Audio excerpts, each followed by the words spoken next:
الطيبين الطاهرين اللهم صل على محمد وآل محمد. We are in the seventh course or seventh class session of this 10-week course on aqa'id and beliefs. In the previous session, we talked about the importance of prophethood, the importance of a divine representative from Allah subhanahu wa ta'ala, where God, out of His compassion, out of His mercy, and out of His justice, sends a prophet, sends a representative to show people the way. Because we know that Allah subhanahu wa ta'ala does not create for no reason. Allah does not do anything for no reason. Because the intellect of God is complete. So Allah does not do anything for no reason. Therefore, everything has a purpose.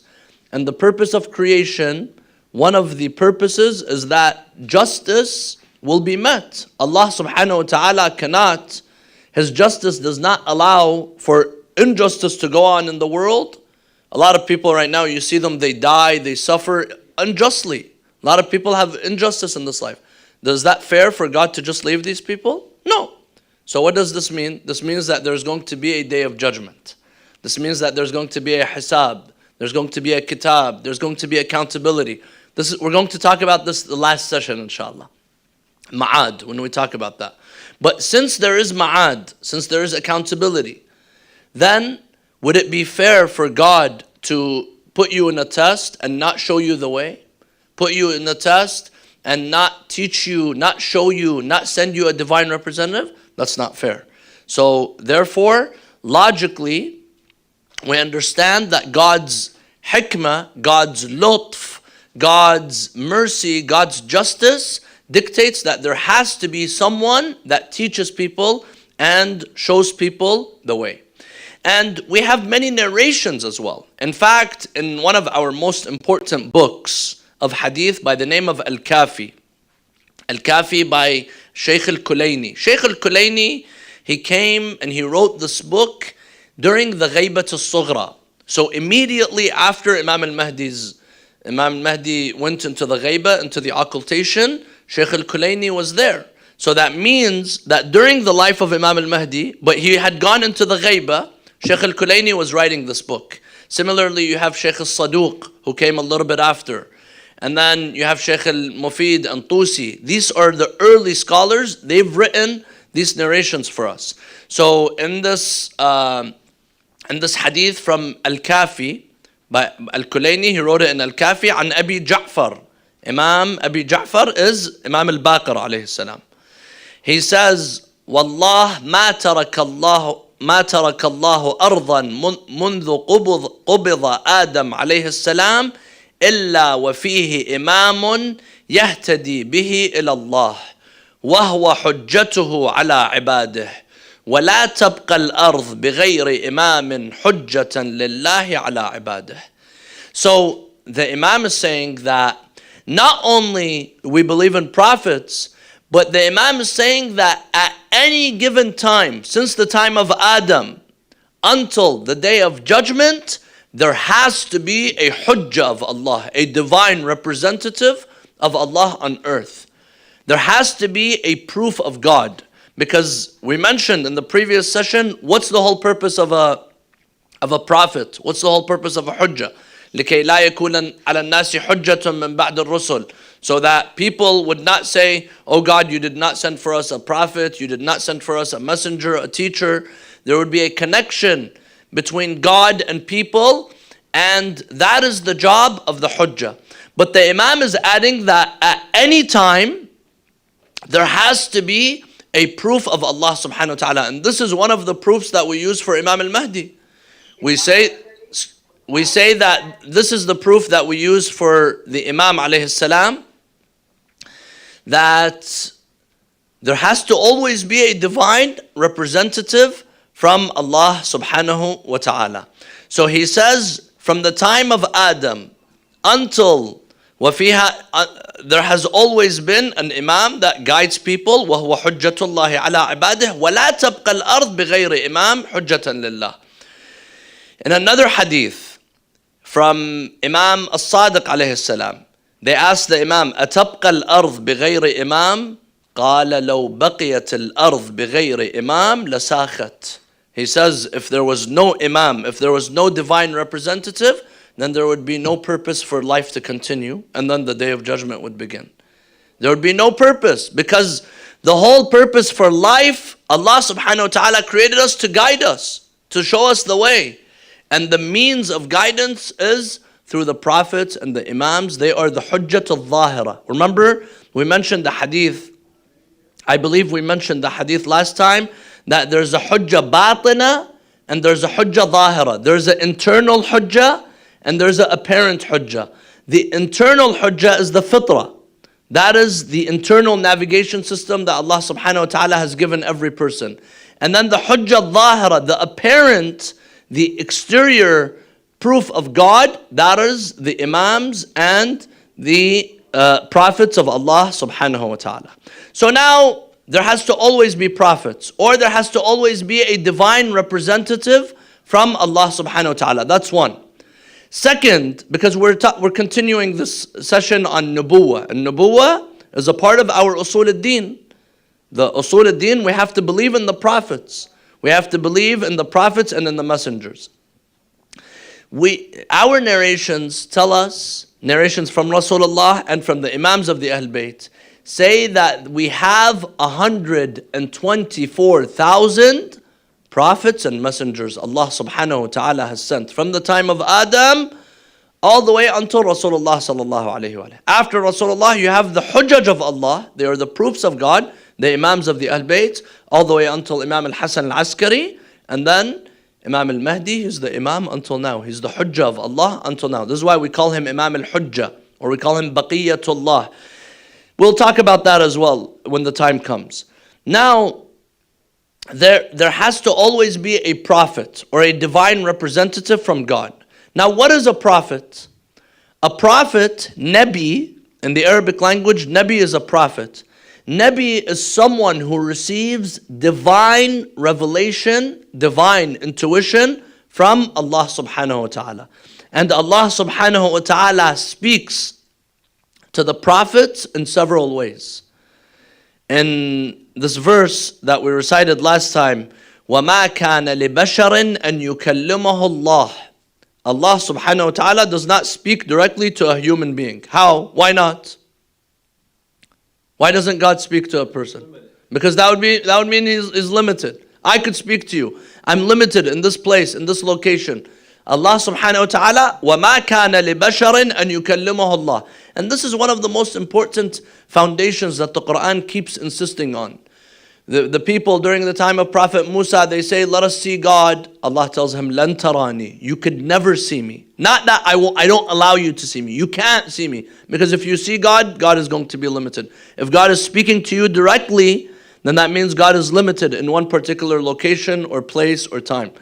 وَمَا كَانَ لِبَشَرٍ أَن يُكَلِّمَهُ اللَّهُ إِلَّا وَحْيًا. Either a revelation, أَوْ مِنْ وَرَاءِ حِجَابٍ, or through a hijab, a veil, أَوْ يُرْسِلَ رَسُولًا فَيُوحِي بِإِذْنِهِ مَا يَشَاءُ, or through a rasul, through a messenger like Jibra'il. Jibra'il is the messenger. So Imam Ali alayhi salam, he explains this. He says the first type of revelation is the wahi. And that is, Imam Ali, he says, that is al-ilqa fi qalb al-nabi mubasharatan min duni wasita. Allah subhanahu wa ta'ala places His words or what He wants, His message, in the heart of the Prophet without any intermediary. Meaning sometimes Allah subhanahu wa ta'ala would reveal unto the Prophet through Jibra'il. So Jibra'il is a Rasul.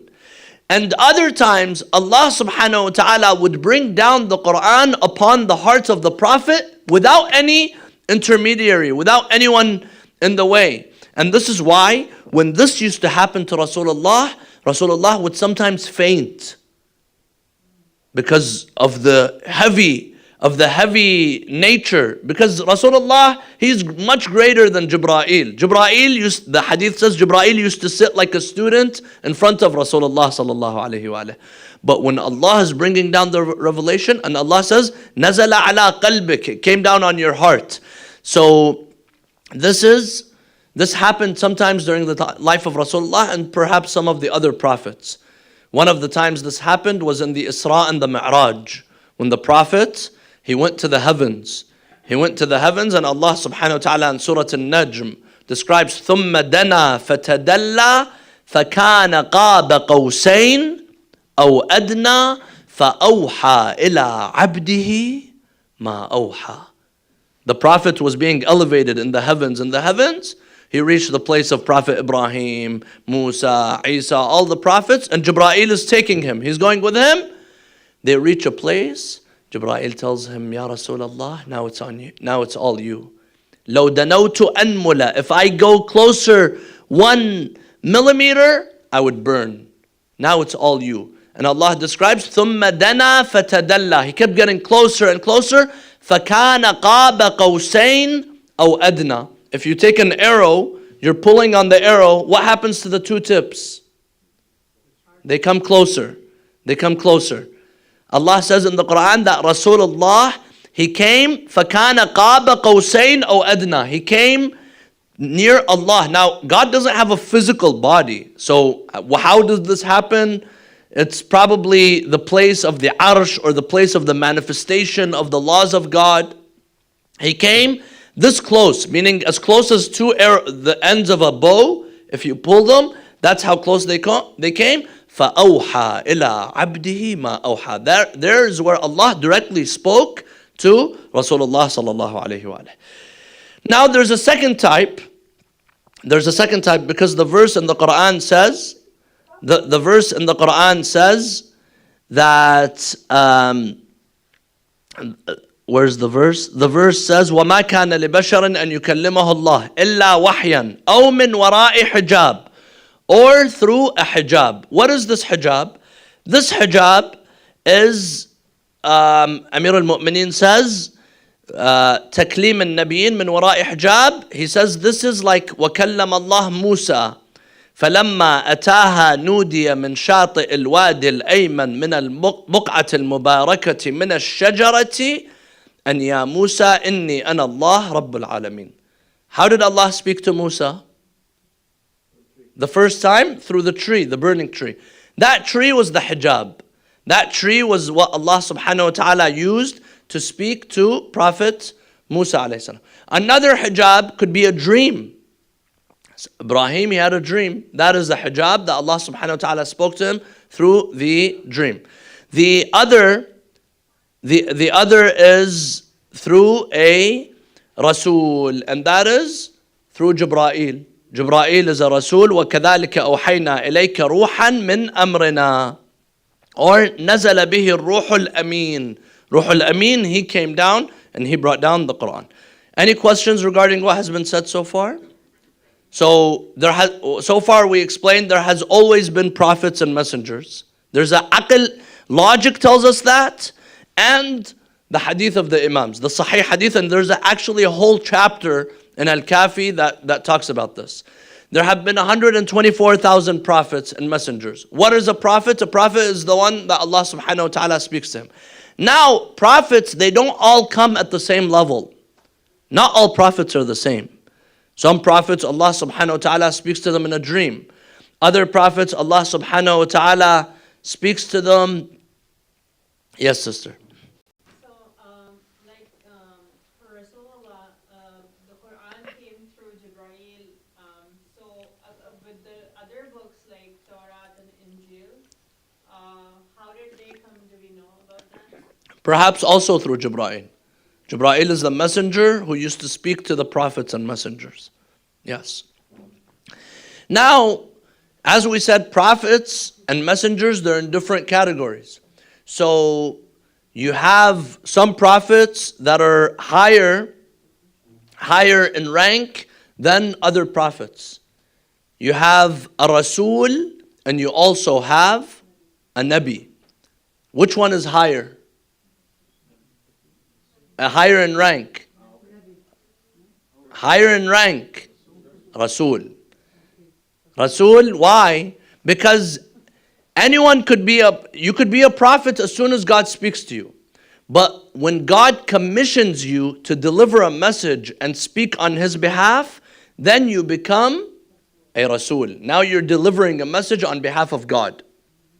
So they say that when Prophet Musa, Allah subhanahu wa ta'ala first spoke to him in Surah At-Tur, in Surah Taha, وَأَوْحَيْنَا إِلَىٰ, or where Allah subhanahu wa ta'ala speaks to Musa alayhi salam. Allah tells him, إِنِّي أَنَا Allah رَبُّكَ إِنِّي أَنَا رَبُّكَ. He tells him, I'm your Lord, you're a prophet.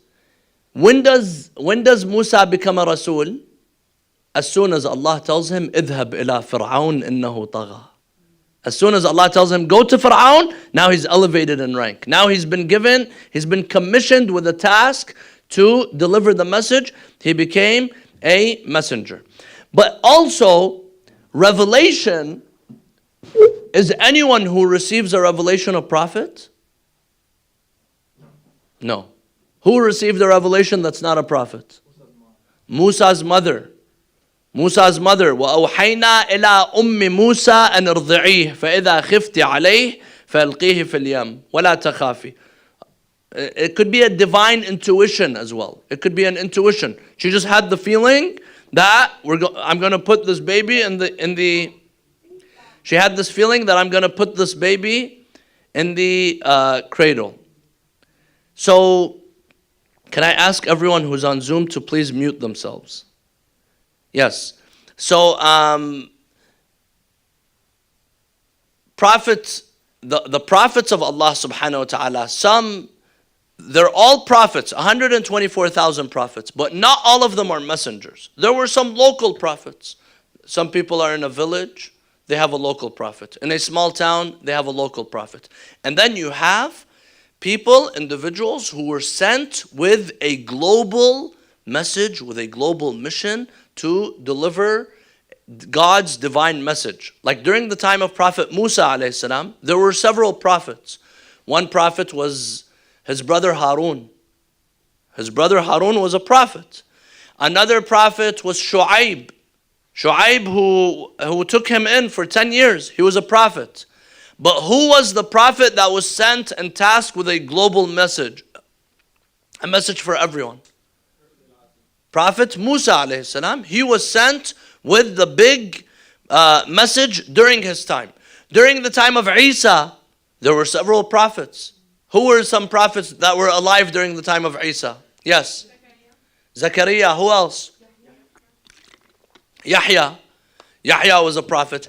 And there could be other prophets that we don't know about. The Quran doesn't mention all 124,000 prophets. There could be other prophets. So, as we mentioned, in any time, there are divine representatives. In fact, some people, they asked perhaps last time or before that, people ask, between Jesus and Rasulullah sallallahu alaihi wasallam, there was about 500 years, 500 and somewhat years between them. Was there not a prophet during that time? There was a prophet. Just because we don't know, just because the Quran did not mention explicitly, that does not mean that there was no prophet. There has to always be a prophet. In fact, we have some narrations that say Abu Talib was a prophet. And perhaps Abdul Muttalib, and perhaps because they were muwahhideen, they were monotheists.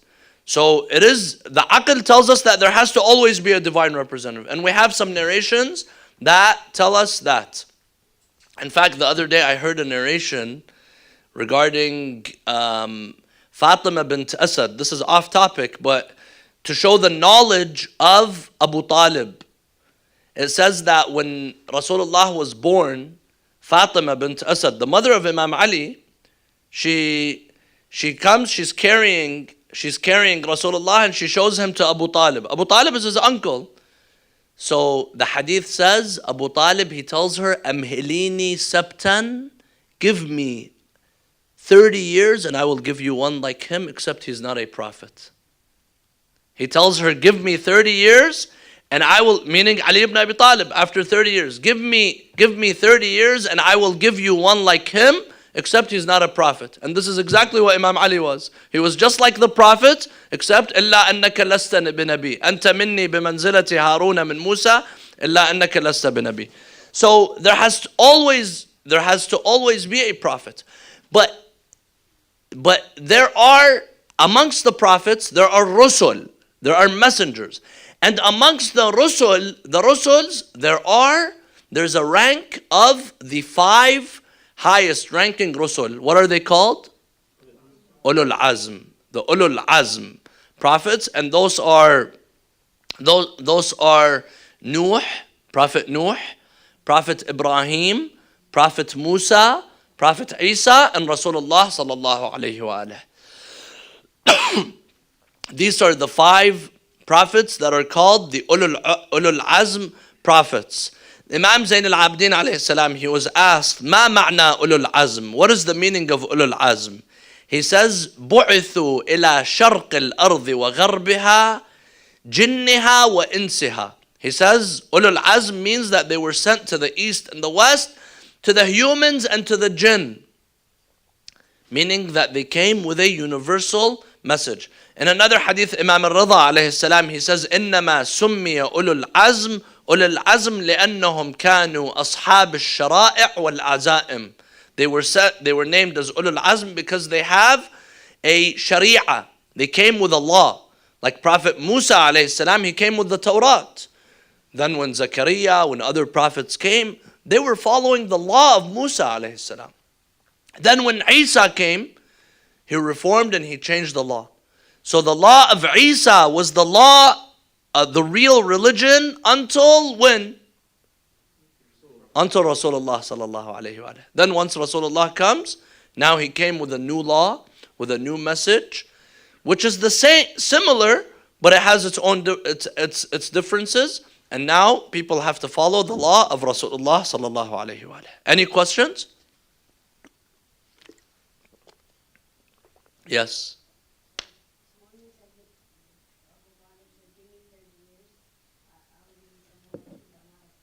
Yes. Yes, 30 years. Okay, so we mentioned the signs of a prophet, that the prophet has to have miracles and clues and indicators, and a previous prophet, they have to come and show them and tell people that this after me is a prophet. And we talked about some of the miracles of the prophets, but their miracles could be in several ways. One of them is that the prophet is given access to the ghaib, access to the knowledge of the unseen. And here, this is where there are some non-Shi'as, they come and they say, you guys do kufr because you say that the prophets and the imams, they have knowledge of the unseen. Here, there's a verse in the Quran describing Isa alayhi salam. وَرَسُولًا إِلَى بَنِي إِسْرَائِيلِ.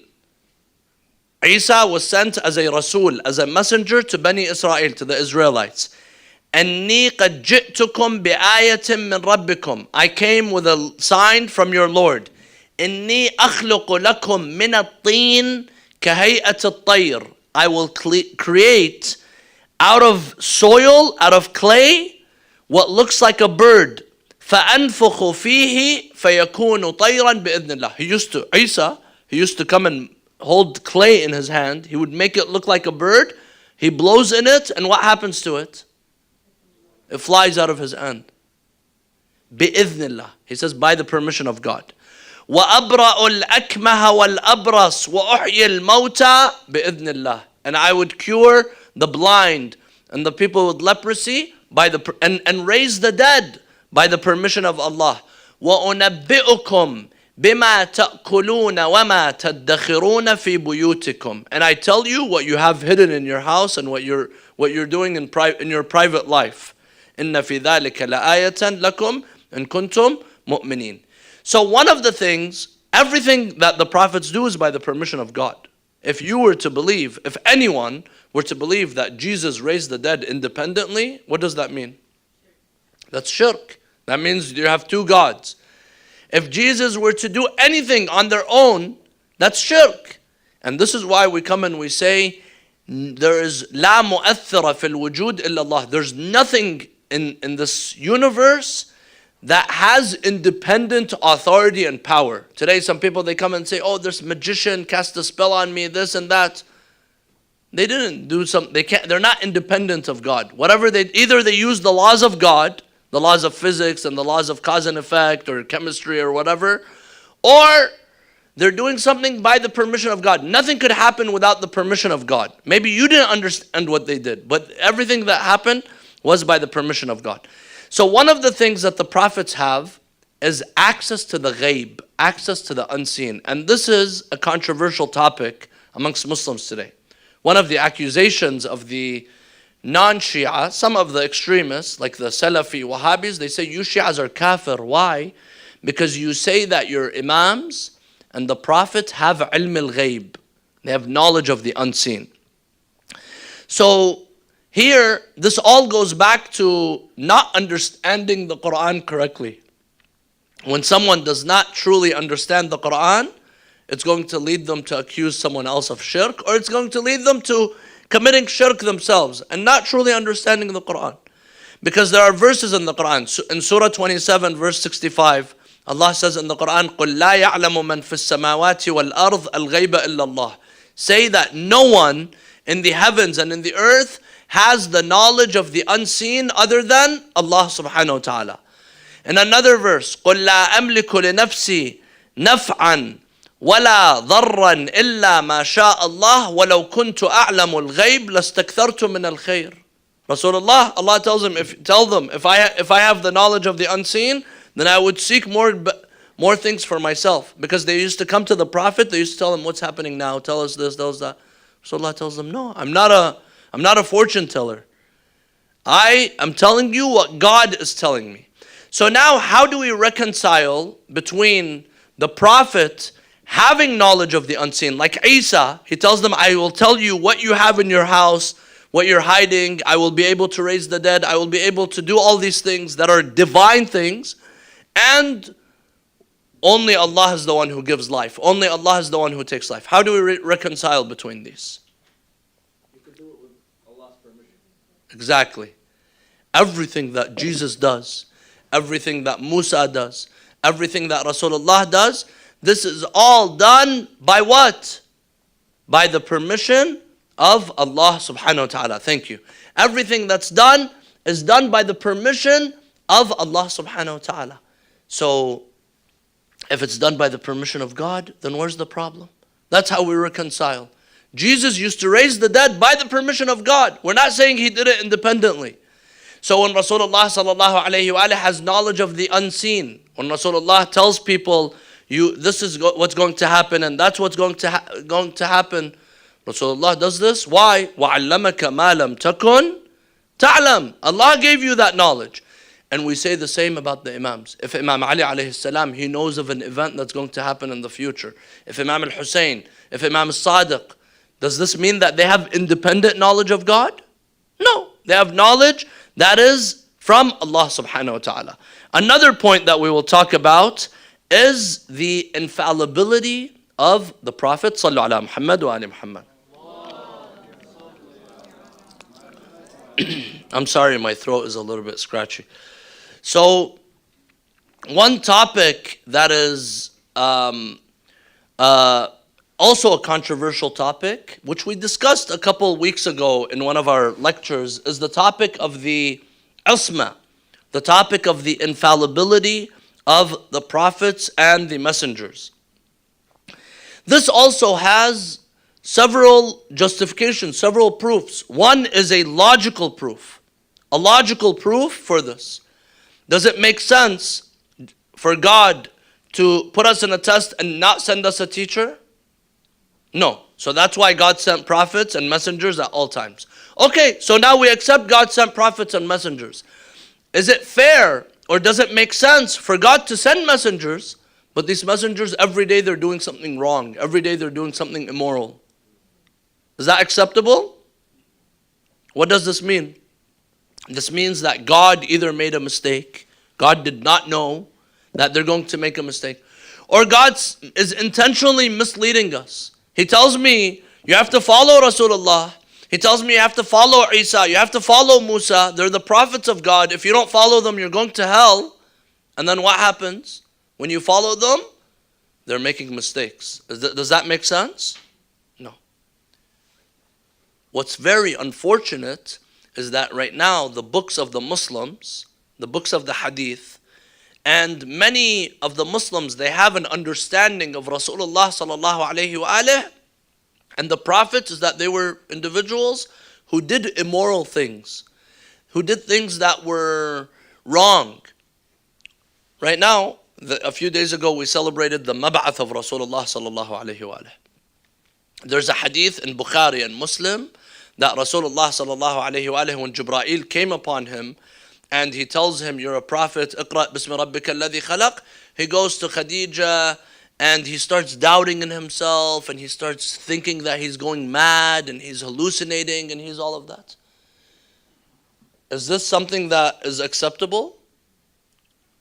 One hadith says he wanted to commit suicide. One hadith says he thought that he had gone mad. Meaning he did not believe in the message. He did not believe in Jibreel and he's trying to convince other people to believe in him. Is this acceptable?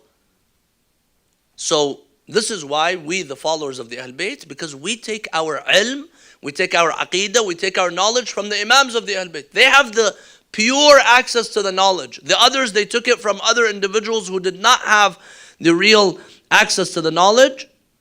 So we understand that the prophets or any divine representative, there has to always be a divine representative. And any divine representative must be a person who's inerrant, must be a person who's ma'soom, a person who does not do things that are wrong. Because if they did things that are wrong, other people, they're going to do the wrong. And then what's going to happen?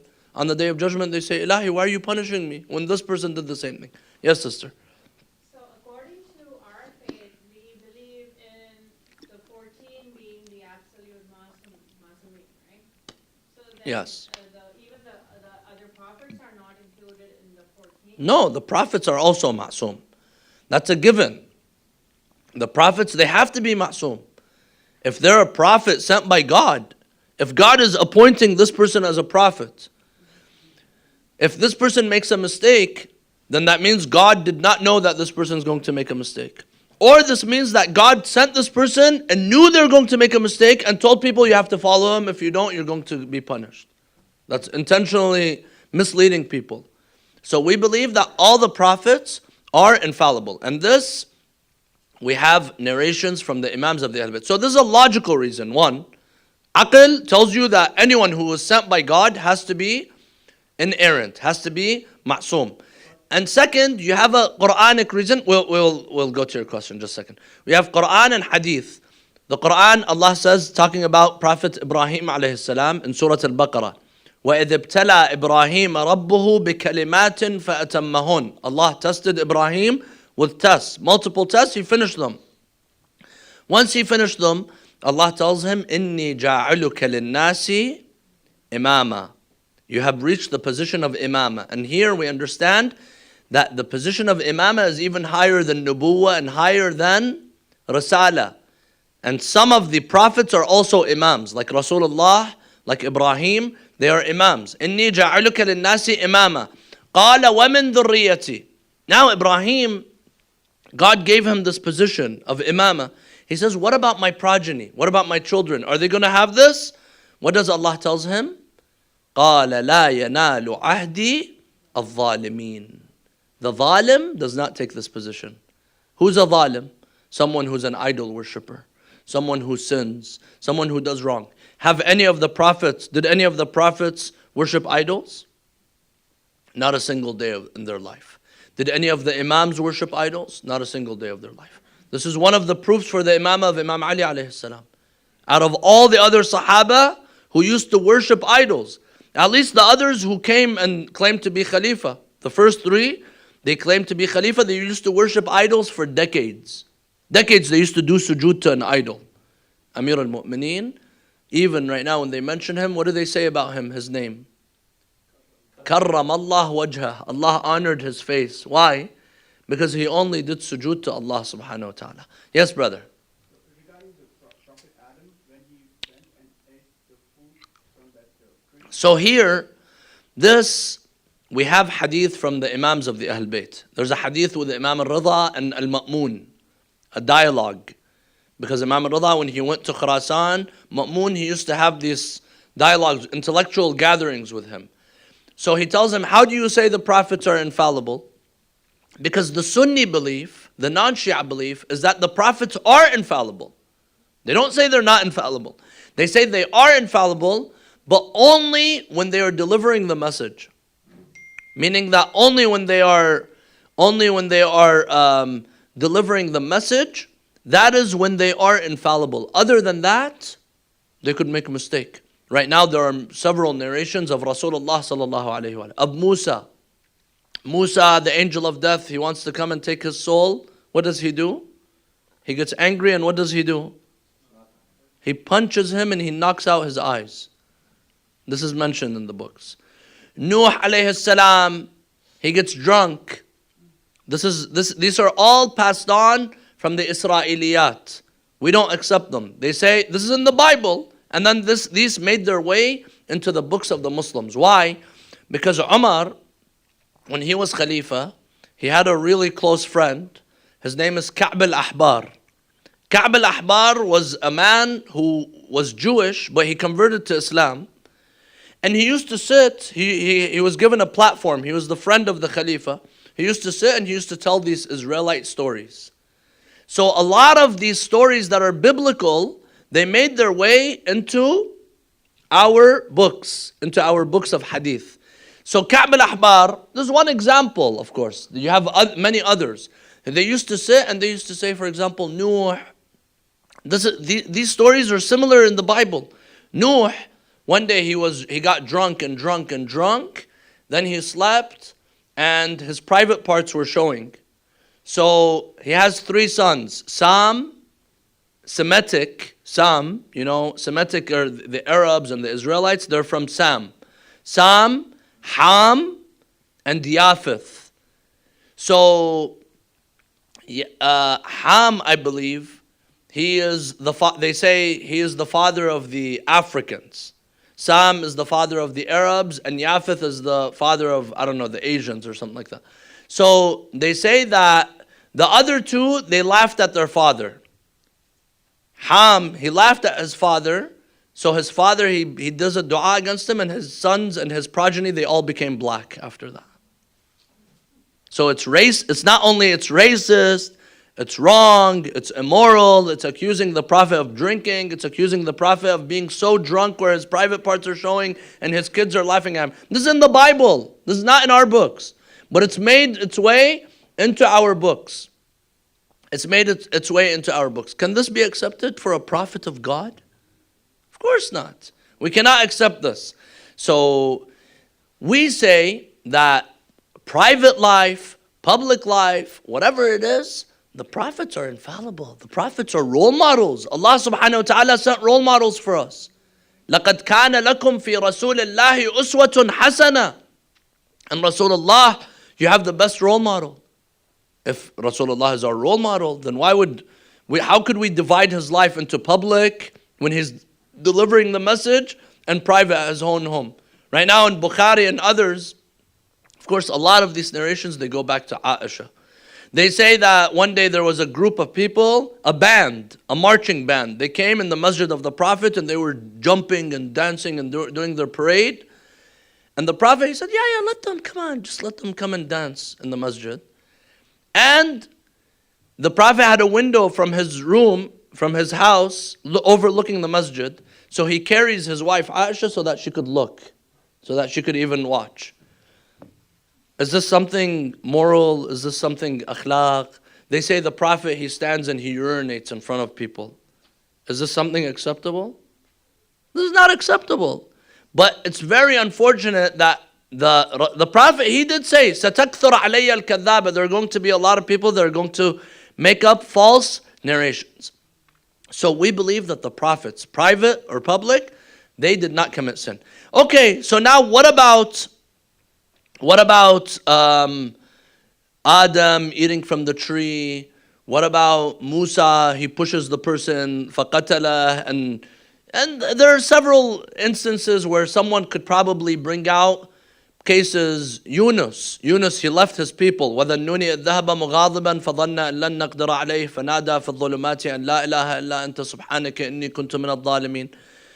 Here, Imam al-Rida alayhi salam, every single one of these cases, he comes and he clarifies it. For example, Adam, when he ate from the tree, where was he?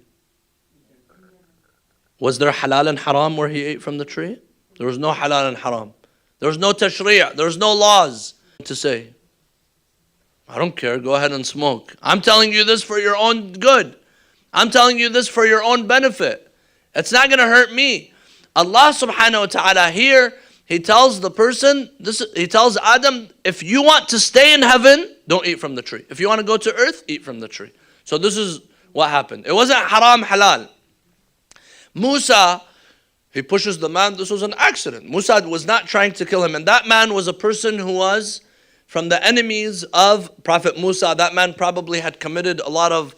Yunus alayhi salam, when he escaped, yes, we have a concept that some scholars, they call tark al-awla. Tark al-awla meaning not doing the best. Remember, we said prophets are in levels. Not all prophets are at the same level. You have the ulul azm prophets. Adam, Allah says, lam najid lahu azma. We did not see that he had the azm. He didn't have that strong willpower. But does that mean he committed a sin? No. He didn't commit a sin. But he didn't have that strong willpower, that strong power that Rasulullah and the other prophets, they had. Yunus, when he left his people, he also guided them and then he left them. He didn't do anything haram. He did a dua against them because they refused to listen to him. But Allah subhanahu wa ta'ala, some people they don't understand this verse correctly. وَذَنُّونِ إِذْ ذَهَبَ مُغَاضِبًا فَظَنَّ أَن لَن نَّقْدِرَ عَلَيْهِ لَن نَّقْدِرَ عَلَيْهِ. Some people they understand it that we can't do anything to hurt him, to defeat him. This is not what it means. It means أن لن نقدر عليه رزقه, meaning he thought that he's going to be totally safe. He ended up being the one who went through a series of tests. Yes, Hajj Haida. Someone is asking on the group, are there any prophets outside Arab Island 11 in Iraq? Yes. I think they're on the group. Yes, there are prophets. There are prophets. Just because the Quran did not mention it does not mean that there isn't. The Quran talks about Israelite prophets. The Quran talks about Arab prophets because it came down to this group of people. Perhaps Native Americans, they might have had a prophet. In Asia and other places, there might have been prophets. Because the Aql tells us that every community, every group of people must have had a prophet, a guide that shows people the way. So here, yes, brother, did you have? I have a question, but Go ahead. okay. So we understand that God sent all these prophets and imams and make them masumin, so it will be fair, right, for us on the judgment day, right? But nowadays we have an imam which is masum. Right? Yes. We don't have a direct connection with that imam in a way that we know he existed, but we don't communicate, right? That's why we go and follow the maraja. And as you know, we have a variety of maraja, right? That they have different opinions. Some may say, playing chess is halal. Others say haram. Play cards, all this stuff, right? But then someone might argue that is that really fair for me if one day I would be asked, I've done something that I consider, my marja consider halal, but other marja consider haram. Is that really fair? Because the whole purpose of following someone being ma'soom is you don't have to be confused. So now we're confused, right? So it's not absolute confusion will go away. Even during the time of Rasulullah, there were people that did not believe in the Prophet, or there were people that still did not know the truth. The whole point of God sending a prophet and messenger is that the truth will not be lost, eradicated. Meaning there has to always be kalimatu haq amongst everyone. This is why when they talk about one of the principles of deriving Islamic law, it's called ijma'. What does ijma' mean? They come and they say, if you see everyone, the whole Muslim ummah is all united on one law, that means this law must be the truth. Why? Because if there was opposition to it, then it would not be ijma'. And since everyone is united in it, some scholars, they say we accept it because the imam is within them. So the imam, his job is, if there's something wrong, he would give his opinion either directly or indirectly through a marja', through a system. He would give his opinion to show that let there not be ijma' on the wrong. This is the job of the imam. Now, regarding marja'iyya and different opinions and here and there, this is justified because you're following who you think is the knowledgeable person. They all have access to the imam. They all have access to the imam, either directly or indirectly. Maybe the imam could in some way, send them, like we have narrations where Shaykh al-Mufid, he was asked a question, and in one way the imam, not in a direct way where he came and he told him this is the rule. Through an indirect way, he let the Shaykh al-Mufid find out that this has to be answered in this way. Later on, after that interaction, Shaykh al-Mufid realized that was the imam that he had met. So it doesn't mean that the existence of the imam that everyone will be on the haqq. During the time of Imam Ali, there were a lot of people that were on the batil. But the job of the imam is that there has to be at least one person saying the truth. What is, just to follow up on this, what is, if I'm following some merchant and he's making mistakes, but they all can't be right. This is for sure, right? They can't all be right. Yeah.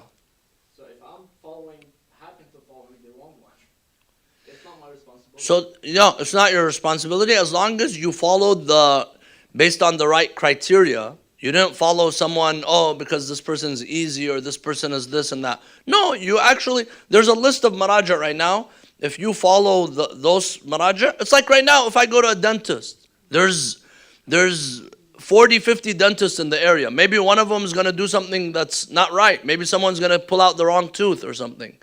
But I go to the dentist because they have the credentials. As long as I did that, then that's fine. But the job of the imam is that we believe that the imam, his job is to not allow ijma', meaning consensus on the wrong. If we're all united on the wrong, imagine if all the Shi'as in the world were all united on something that's wrong. Will there be ijma' on the wrong? No, because the imam, he'll voice his opinion, either directly or indirectly. Yes, Hajj. So we do follow the Maraja, at least us, the Shia, and let's say all the Muslims. What about the other, like for example in China, what about the Chinese people or those people? Do they have a message from Imam Mahdi or from Allah about the Savior or the Imam Mahdi? So, as we mentioned when we talked about the justice of God, Allah judges everyone based on their own knowledge, based on their own understanding, and Allah sends a type of guidance to everyone. Right now, perhaps your way of learning about Islam, your way of being guided is through the internet.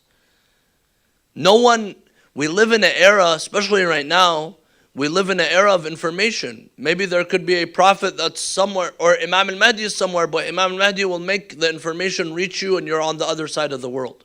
It's very possible. Through the internet, through other means, through satellites. But we believe that Allah subhanahu wa ta'ala sends prophets and messengers so that people, at least in that community, in that society, in that country, not everyone will be united on the wrong. There has to be one person who says the word of the truth. Yes. Okay, so when it comes to, and I will conclude with this, when it comes to the Quranic verses that might suggest that the prophets did something, for example, the tafsir of Surah Abasa wa Tawalla, he frowned and he turned his face. What do the non-Shia tafsir say? Who do they say this is about? They say this is about Rasulullah. He frowned and he turned his face when a poor person came to him. Is this accepted? We can't accept this. So here, when it comes to the tafsir of the Quran, who's the one who has the legitimate authority to do tafsir for us? The Prophet and the Imams of the Ahl Bayt. Allah says in the Quran that there are some verses in the Quran, هو الذي, and this is in Surah Al Imran, هو الذي أنزل عليك الكتاب منه آيات محكمات هن الكتاب وأخر متشابهات فأما الذين في قلوبهم زيغ فيتبعون ما تشابه منه ابتغاء الفتنة وابتغاء تأويله. And then Allah says in the Quran, وما يعلم تأويله إلا الله والراسخون في العلم. Allah says there's verses in the Quran that are Kitab, the mother of the book. These verses, you can't change them. قُلْ هُوَ اللَّهُ أَحَدٌ. The intelligent person, the non-intelligent person, the one who... It's clear for everyone. But then there are other verses. وَأُخَرُ مُتَشَابِهَاتٍ. There are verses that are not so clear. There are verses that are ambiguous.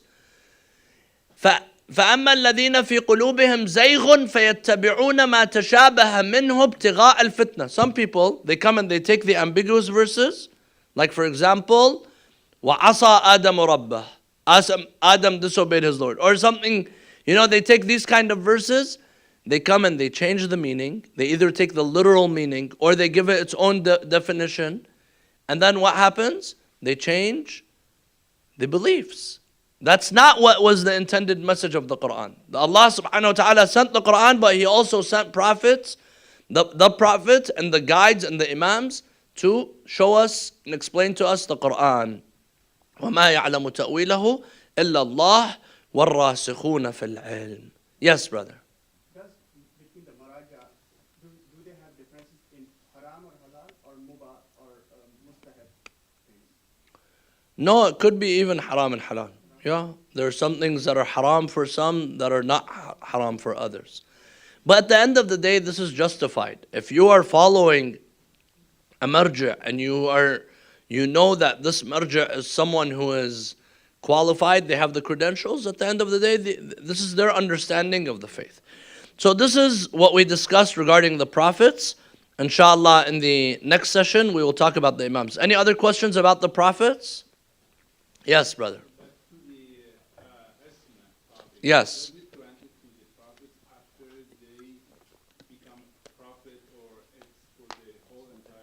No, their whole life.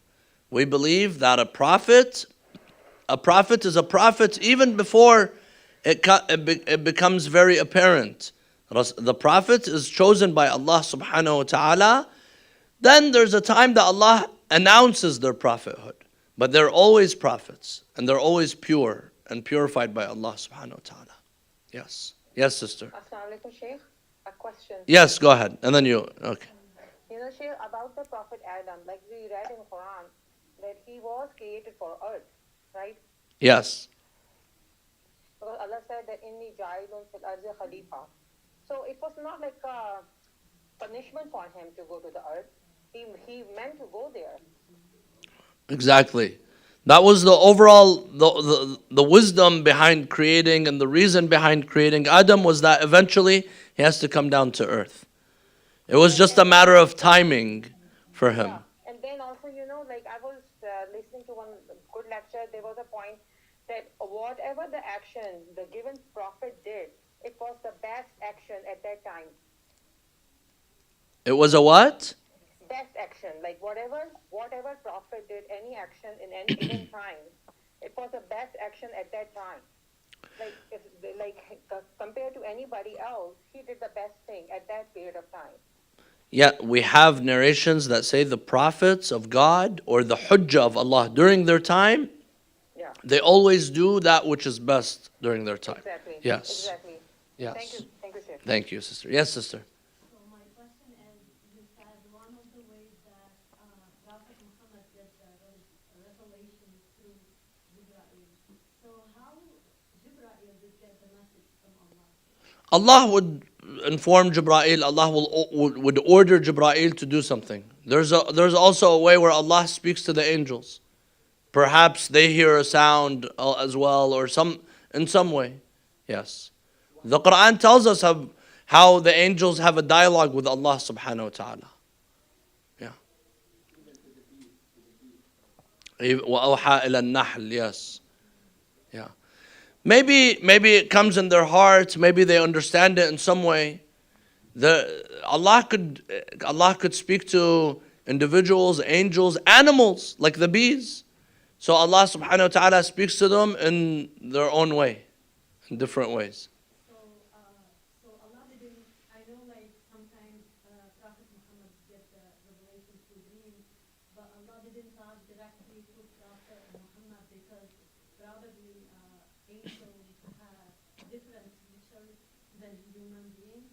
That's why Allah communicated the message through Jibreel instead of. So for Rasulullah, sometimes it was directly on his heart, sometimes it was through Jibreel in his grand feature.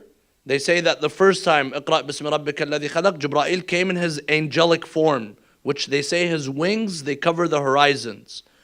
Sometimes Jibreel would come in the figure of a human being. There was a man, a good-looking man from the Sahaba, his name is Dihya al-Kalbi. Sometimes the Muslims, they would see the Prophet speaking to this man, and then when he goes, he says, I was speaking to Jibreel. So Jibreel was with me. And sometimes it would be through a dream as well. So Rasulullah, he had multiple ways of Allah speaking to him, because he had access to all ways. But there were other prophets that would only be in dreams. There were other prophets that would only have the intuition, depending on how high their level is. Yes, ahsanta.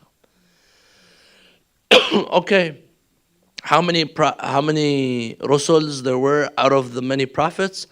I believe I saw a number like 313. There's also many narrations regarding this, but I believe I saw a narration that says 313 rusuls out of the 313 messengers out of the prophets. This is one number, and there are other numbers. Some of the narrations are kind of not, they're not all at the same number. But yes, there were a significant number of them were messengers of Allah subhanahu wa ta'ala. Yes, sister. Just to get sure, so you said that Abu Talib, Abdul Muttalib, all those were muwahideen? Yes. They were muwahideen. There are some people that were muwahideen in The family of the Prophet, and we believe that Rasulullah sallallahu alayhi wa and Imam Ali for sure, because they're the fathers of the Imams. Their fathers were pure. They were tahir. They were believers in God. Some, they add that they were prophets as well. Now put that aside. But either, whether you accept they were prophets or not, we believe that the ancestors of the Prophet, and even, and this is also an issue of dispute amongst Muslims, because right now, there are some, they narrate hadith from the Prophet that his father and Abu Talib are in hellfire. They keep repeating this. They come and they say, Abu Talib fi dhahdahin min nar.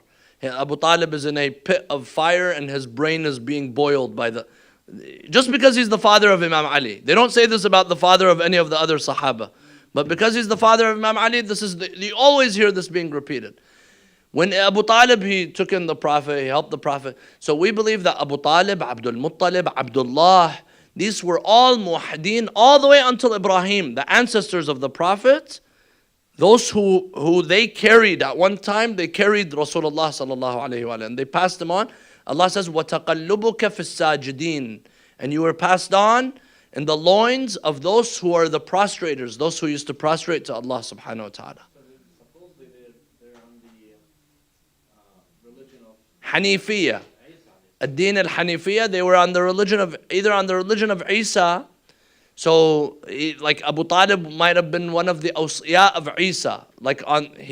That's the religion. And that was a religion of Tawheed, religion of worshipping and praying to God. And that's what they used to do. Yes. They never worshipped idols. In Mecca originally was not an idol worshipping city. It was established by Ibrahim. Over time, they started introducing idols. Yes, sister. Even maybe Khadija and her father were always known to be monotheists. They were never. Yes. We believe that the ancestors of the Ahlul Bayt, they were pure. Yes. Okay, walhamdulillahi rabbil alameen wa sallallahu ala Muhammadin wa ala alihi at-tahirin.